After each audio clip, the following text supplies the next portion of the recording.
Hello everybody, and welcome back to the Prince of Persia 2008 walkthrough. Today it is time for us to take on the Windmills in the ruined citadel. This is our last fertile ground to destroy of the hunters, and then we can take him down for good. Which is going to be nice considering how much of an evil sod he truly is. Now, as I said in the last part, this is our first kind of puzzle fertile ground. It's not the only one, but then there aren't that many of them, if that makes any sense. I said that all a bit weirdly. Now, behind me there, that is a black gate. You will find out more about what that does when we have finished here. But we need to heal this fertile ground before we can do anything about that gate. And the fact that you see it here kind of says to me kind of why on earth was the black gate mentioned as early as it was.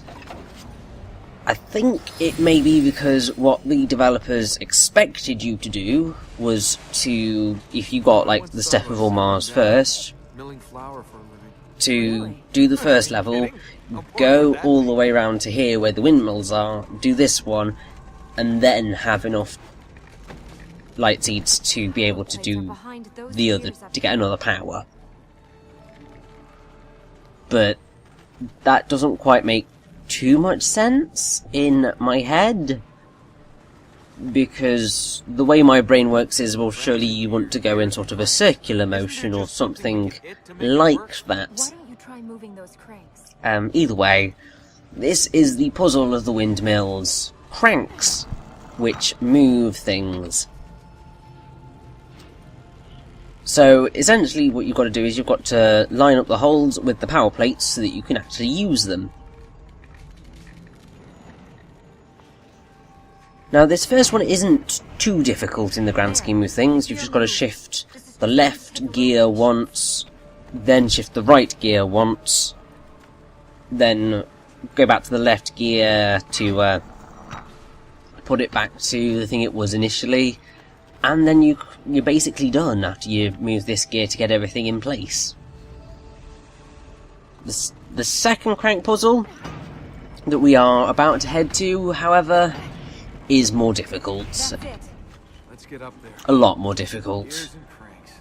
You know, most of the temples I've visited had punji stakes. Nice save there, dude. You hit a few things and everything's great. Well, maybe the people that put this together wanted to make something that lasted. Did the job well. They'd also, you know, ended up just being a pain. Because puzzles in my platformer? What do you think you are, Prince of Persia? Do you think you're Portal or something? In all seriousness, I do like that they do have some puzzly fertile grounds, because it does change up the pace somewhat. Because otherwise it would just get very boring. This kind of adds a bit of thought into what you're doing. Now, this jump right here is evil. So you need to time your kind of stride very, very, very closely so that you just scoot through the glob thingies and get up onto that Move the cranks to move the thing. Yeah, I figured. I know what it is, but brain has just completely blanked. And then you need to climb up and jump over to get in. It's one of the more horrible jumps in the game. And now we have the second crank puzzle, which has 3 wonderful power plates to sort out. Now, this took me a while to get, even with a guide. I mean, I think kind of Okay, I'm ready. it's very difficult to describe in words what you've got to do. So, yeah, it's much easier to convey in video. It's something that I had to do for one of the later puzzles as well, because it's just horrible. I mean, it's one of... I think it's actually the first one that we have to deal with in the palace, in the royal palaces. And it's a horrible puzzle. Like, so stupidly horrible. You'll understand when we get there, but I have a strong disliking for it as a puzzle. Even though I do like the inclusion of some puzzly fertile grounds, there are some other different variations that you get. There's one in the Vale with the alchemist that is quite clever, sort of, because I think it puts you under a time limit. Well, I'm not 100% sure, because obviously you can't die in this game, but I don't know. We'll get to it when we get to it. But needless to say, there are some nice variations on the more simple, use the power plate, get to the fertile ground, beat up the corrupted that's waiting there, Let's go. and progress. There's variation on that formula throughout the game.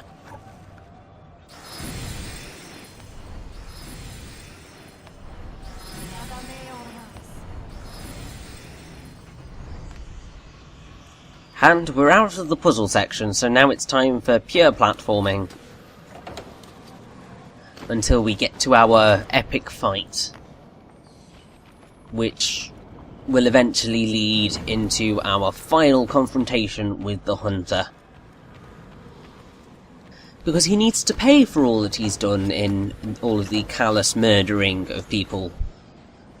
I mean, he took people prisoner and murdered them just for the hell of it.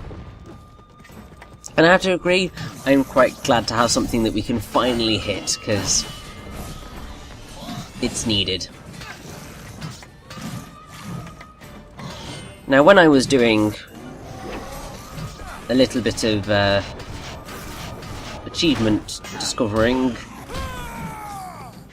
you may remember it in one of the previous parts, I found that the achievement associated with the Hunter is 20 deflects, I think, in a single battle. Not 25, I think, as I had previously said. It's also kind of at this point that the corrupted start throwing quick time events at you. As you progress through the game, they're going to start using them a lot more, and it does get slightly frustrating, because what tends to happen is that they use quick time event after quick time event after quick time event in very, very quick succession. Which means that you can't cause any damage to them. Which can get frustrating.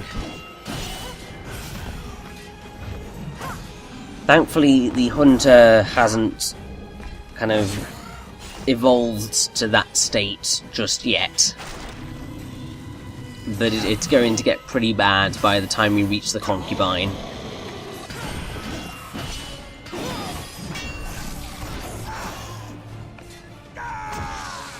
Although obviously quick time events started by ourselves are completely fine. And there we go. The Hunter has taken his penultimate breath. Also, I can't believe I just spoke over that line, because it's really, really good.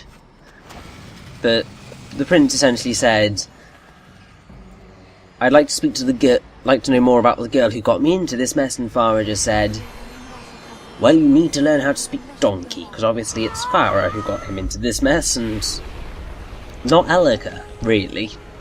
Because he wouldn't be here if it wasn't for Farah. He just happened to bump into Elika on the way after he'd been lost.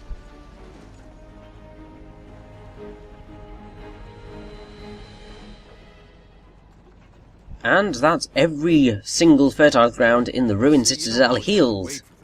It's great. Is that so? go? Look around you. We could die in the next 5 minutes. Then where would waiting have got you? I'd rather die trying than waiting. Maybe you're right. If you want something, if you really want something, you shouldn't wait. Yeah? So? What are we waiting for?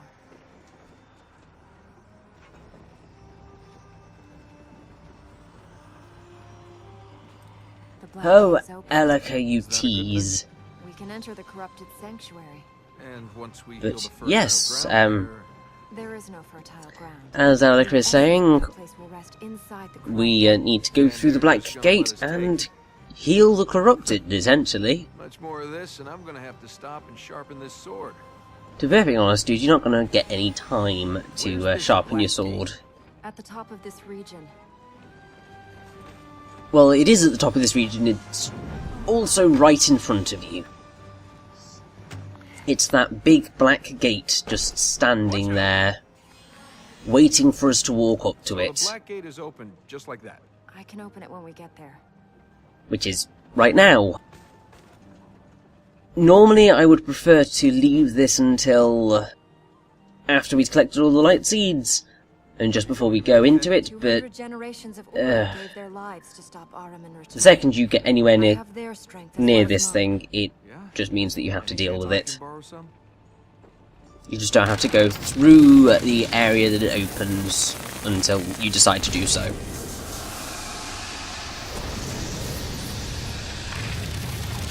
I don't suppose you brought any of those Aura with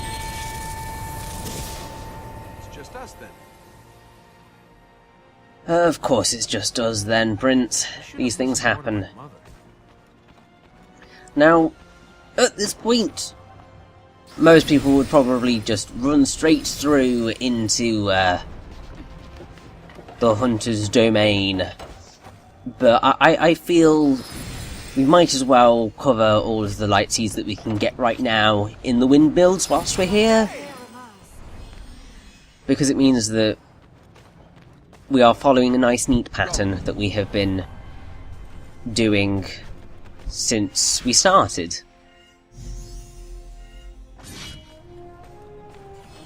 So yes, as soon as we have finished collecting all these light seeds, we will be heading to the Hunter's Lair. And that is going to be our final fight with the Hunter for the game. I really do think that they did intend for you to have a little bit more of a haphazard approach to tackling all of the fertile grounds, because it's very easy to clear things in kind of single chunks, and it does kind of mean that you're fighting the same boss over and over and over again. And if you kind of swip and swap about, it kind of makes things a little bit more diverse, I suppose. But then, the counter-argument to that is, well, if you didn't want people to go in a kind of sort of set order, why did you set it up so that it's so easy to do that? But freedom of choice, it's always a fun thing. Trading places. And to be perfectly honest, kind of since 2008, the whole idea of freedom of choice in your games has become quite a big thing. Like, so many games now kind of try to pride themselves on providing you a choice in how you take on the game. I mean, the method that Zelda is taking in recent years is particularly evident of that. It's kind of like in Link Between Worlds, having the choice of which dungeons you take on. You can take them on in any order. It's kind of like how it was in the original Legend of Zelda, but obviously a lot nicer to sort out. Let's go.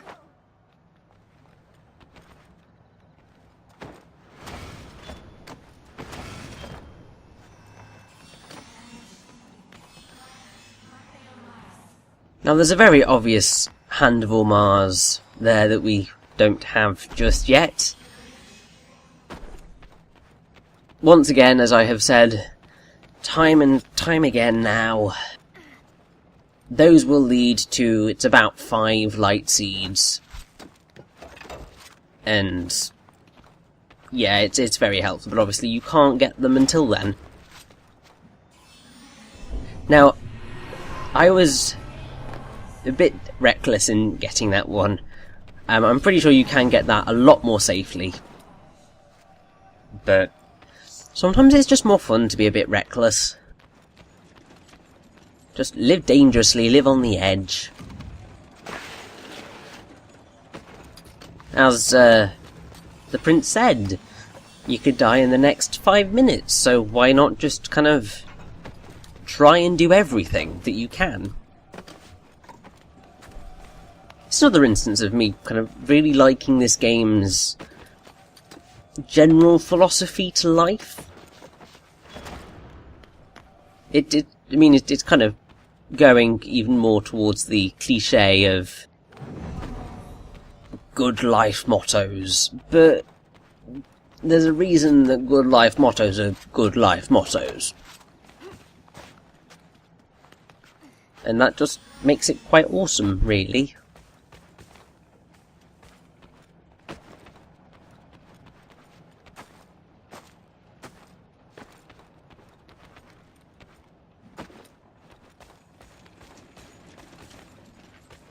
Now, thankfully, despite the fact that this is still longer than the marshalling ground, it's still nowhere near as long as the Martyr's Tower. I'm just going to keep ragging on about the Martyr's Tower. At least until we get to a level that's going to take us longer than that. And it is going to happen at least by the time we reach the concubines stuff, because of all the backtracking that they require. Something that you will understand much more when we reach them. Also, lovely little glitch there where the prince got kind of stuck. It reminds me quite a lot of a glitch that can happen in Tomb Raider Anniversary, where Lara's foot can get stuck in a little crack in the floor of, I think it's the last level, and it completely screws you over, because if you don't get out of it, which is certainly a possibility, then you have to restart from your last save point, and obviously that's never fun if you haven't saved recently.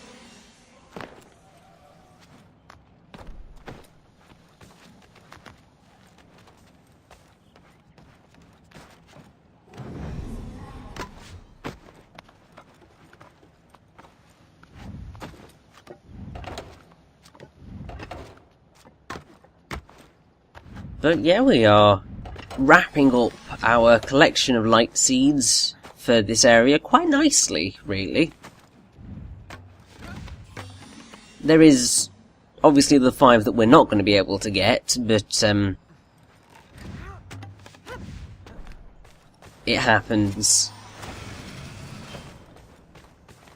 I mean, the worst thing is that at this point, you may be wondering, how on earth am I meant to get to the light seed up there? That is what the first blue plate that is in the middle of the windmills is going to lead you to. And then, rather cheekily, you need to drop all the way down to here to be able to get to the next blue plate, which takes you further. I mean, obviously you can get to that blue plate beforehand, but if you want to get everything the blue plates provide you, that is how you're going to have to go about it.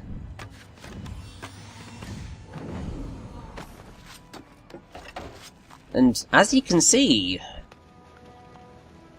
we're already very, very, very close to having enough light seeds to get the next power.